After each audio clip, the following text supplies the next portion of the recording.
no program schedule in them because the devices were too complicated to control. So right out the gate, as soon as we started selling the Nest thermostat, we were delivering those homes around 12% savings.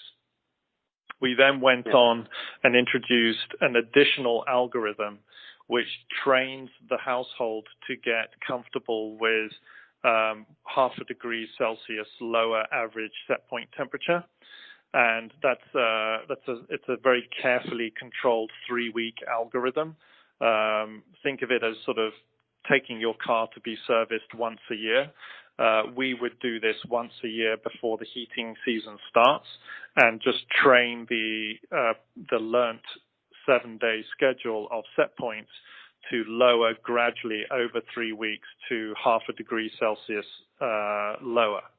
And so through that, no customer felt uncomfortable. It was an opt-in program, but nobody felt uncomfortable. Nobody overrode the algorithm or switched it off.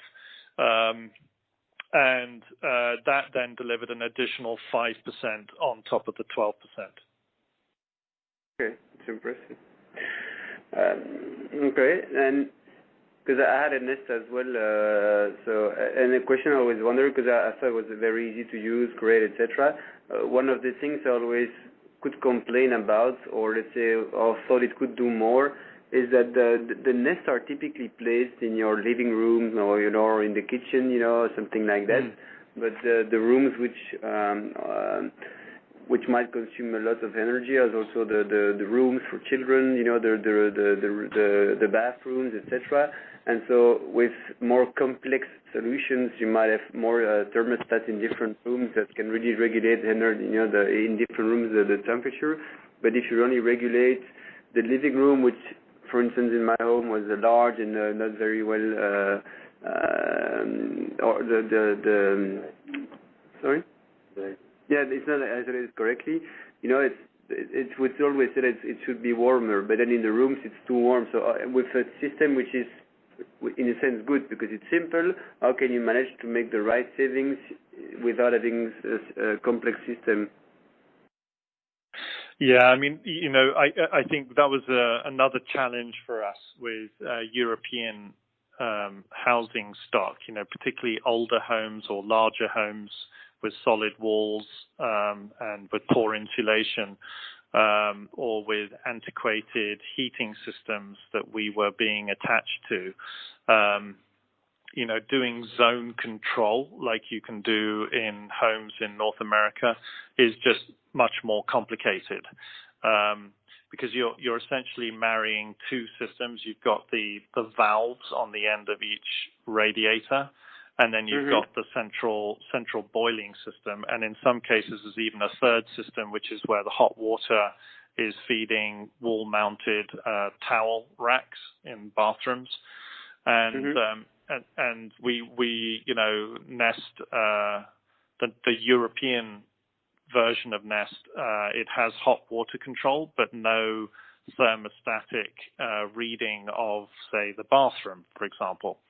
So now what they did is, and this happened after I left Nest, but they've introduced something called Nest Connect, which is sort of a wall-mounted, battery-powered thermostatic sensor that then sends individual room temperature readings to back to the head unit or back to the thermostat itself, so you can get much more room-to-room temperature readings. It doesn't necessarily create a perfect solution, because Nest is still not controlling each individual radiator, and for that to happen, you would need to have a wireless TRV integration.